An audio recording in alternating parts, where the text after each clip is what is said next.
The live TV, सच सबसे आगे। नमस्कार, आप देख रहे हैं द लाइव टीवी और मैं हूं आपके साथ मुनमुन रहमान। हमास के ऐलान से इजराइल के होश उड़ गए हैं।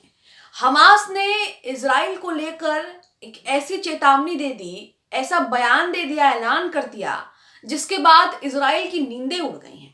7 अक्टूबर को हमास ने इजराइल पर जो हमला किया, वो ना सिर्फ इजराइल देखकर चौंका बल्कि दुनिया उस हमले को देखकर चौंक गई। हमास ने कुछ ही मिनटों के अंदर हजारों मिसाइलें दाग कर इजराइल की नींदें उड़ा दी, इजराइल की आयरन डोम सिस्टम को भी नाकाम कर दिया और साथ ही इजराइल की खुफिया एजेंसी मोसाद के भी छक्के छुड़ा दिए। अब खबर आ रही है कि हमास ने 7 अक्टूबर को जो हमला किया था वो तो सिर्फ ट्रेलर था, पिक्चर तो अभी बाकी है। क्या कुछ बयान सामने आ रहा है, आपको बताएंगे। हमास के नेता यहाँ पर बहुत ही अहम बयान दे रहे हैं, बहुत अहम बात कह रहे हैं। इनकी ये जो बात है वो बहुत ज्यादा महत्वपूर्ण हो जाती, क्योंकि 7 अक्टूबर के बाद से हम देख रहे हैं कि किस तरह से लगातार दोनों के बीच जंग छिड़ गई। हमास इजराइल पर हमले करने लगा और उसके बाद इजराइल जो है वो गाजा में मासूमों पर जो है वो बमबारी करने लगा, जिसके बाद हमास ने कई बड़े हमले जो हैं वो इजराइल पर किए। लेकिन अब हमास के नेता का जो बयान सामने आ रहा है वो चौंका देने वाला है। हमास क्या तिगड़म बना रहा है और इससे इजराइल को कितना खतरा है ये समझाते हैं। आप अपनी स्क्रीन पर न्यूज नाउ फॉर यूएसए का ये ट्वीट देख रहे हैं। न्यूज नाउ फॉर यूएसए ने यहाँ पर हमास के नेता का क्या कहना है, हमास के नेता क्या कह रहे हैं जंग को लेकर, यहाँ पर उनका बयान जो है दिखाया गया। यहाँ लिखा है कि गाजा में हमास नेता याह्या सिनवर क्या कह रहे हैं, आपको बताते हैं। तो गाजा में हमास के नेता याह्या सिनवार कह रहे हैं कि कब्जा करने वाले नेताओं को पता होना चाहिए कि 7 अक्टूबर सिर्फ एक रिहर्सल था। यानी कि 7 अक्टूबर को जो हुआ वो सिर्फ एक रिहर्सल था, अभी असल पिक्चर तो बाकी है, अभी असल तमाशा जो है वो बाकी है। रिहर्सल में इतना नुकसान हुआ, 7 अक्टूबर को जो कुछ हुआ, इजराइल को काफी नुकसान हुआ। इससे इजराइल दुनिया के सामने इजराइल की पोल पट्टी भी खुल गई कि इजराइल कितना ताकतवर है, उसके पास कितनी हाईटेक आर्मी है, कितनी सुपर पावर्स है। उसके बाद उसके पास जो है वो बेहतरीन एयर्स मिसाइल है, लेकिन उसके बावजूद भी वो हमास को रोक नहीं पाया। यहाँ तक कि इजराइल की खुफिया एजेंसी मोसाद, जिसके दुनिया भर में किस्से सुने जाते हैं,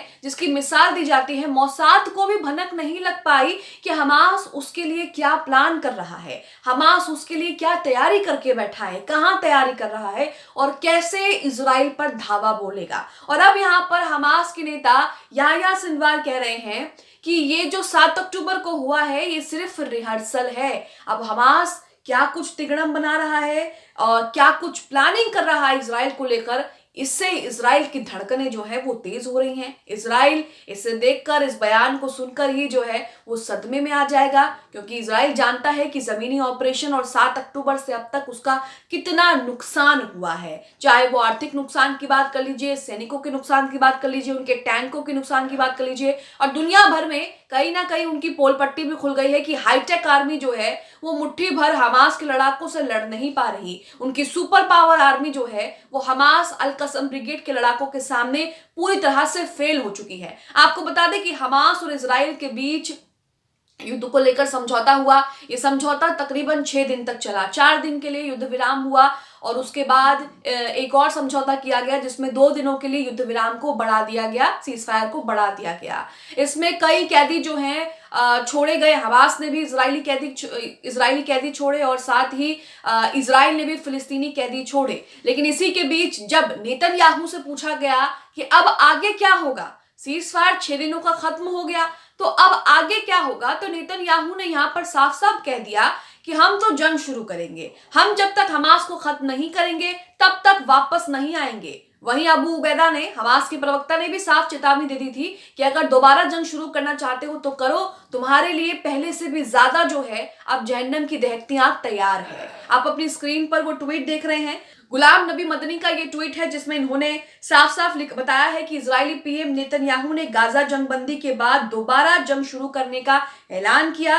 नेतन्याहू ने कहा कि जब तक वो हमास को खत्म नहीं करेंगे तब तक जो है वो वापस नहीं आएंगे। वहीं हमास के प्रवक्ता अबू उबैदा ने भी नेतन्याहू को धमकी दी और कहा कि दोबारा जंग शुरू करके देख लो, तुम्हारे लिए पहले से भी ज्यादा जहन्नम की दहकती आंख तैयार है। ये हमास के प्रवक्ता ने उनको चेतावनी दी थी। यहाँ आप देख रहे हैं कि एक तरफ तो कहा जा रहा है कि दोनों के बीच समझौता फिर से हो सकता है, दोनों के बीच तीसरा समझौता हो सकता है युद्ध विराम और बंधकों की रिहाई को लेकर, क्योंकि अभी भी हमास के कब्जे में इजराइल के बंधक जो है, बड़ी संख्या में इजरायली बंधक जो हैं वो हमास के कब्जे में है और इजराइल ने जो है वो 150 फिलिस्तीनियों को जो है वो रिहा किया है। तो यहाँ आप देख रहे हैं कि किस तरह से दोनों के बीच एक बार फिर से जो है वो गहमा गहमी बढ़ गई है, क्योंकि वहां पर गाजा के नेता, हमास के नेता साफ साफ कह रहे हैं कि जो 7 अक्टूबर को हुआ था, कब्जा करने वाले नेताओं को ये पता होना चाहिए कि 7 अक्टूबर को जो हुआ था वो सिर्फ रिहर्सल था।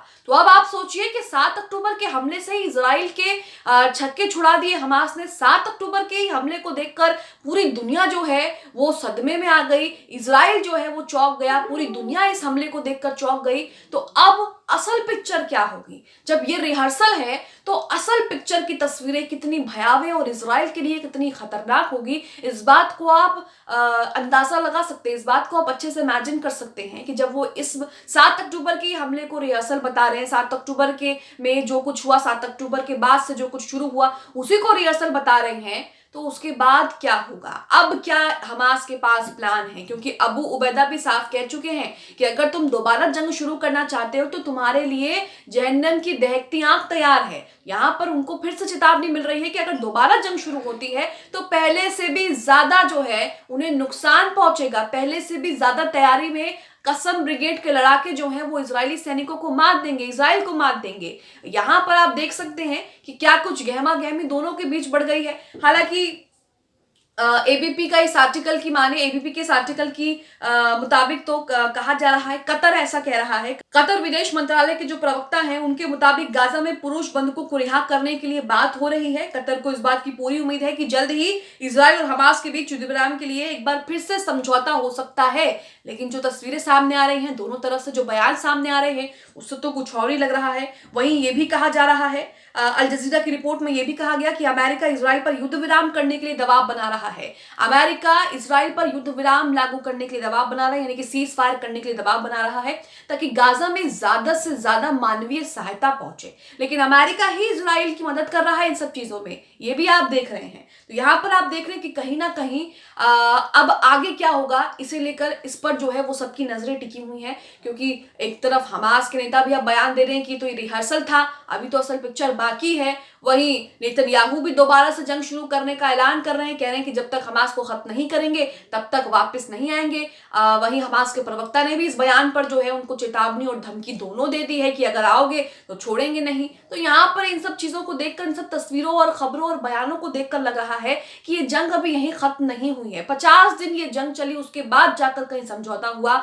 20 से 22-25 दिन जमीनी ऑपरेशन हुआ जिसमें इजराइल के कई सैनिक मारे गए, तब जाकर ये समझौता हुआ और उसके बाद एक और समझौता हुआ। लेकिन अब क्योंकि 6 दिन का समझौता खत्म हो चुका है और अब जो है वो इस तरह के बयान सामने आ रहे हैं जो इजराइल और हमास के बीच एक बार फिर से जो है वो टेंशन बढ़ा रहे हैं। आप इस खबर को लेकर क्या सोचते हैं? जिस तरह से गाजा में हमास के नेता जो बयान दे रहे हैं जिसमें वो कह रहे हैं, याह्या सिनवार कह रहे हैं कि कब्जा करने वाले नेताओं को पता होना चाहिए कि 7 अक्टूबर सिर्फ एक रिहर्सल था। आप उनके इस बयान को लेकर क्या समझते हैं? हमें कमेंट बॉक्स में अपनी राय जरूर दें। द लाइव टीवी, सच सबसे आगे।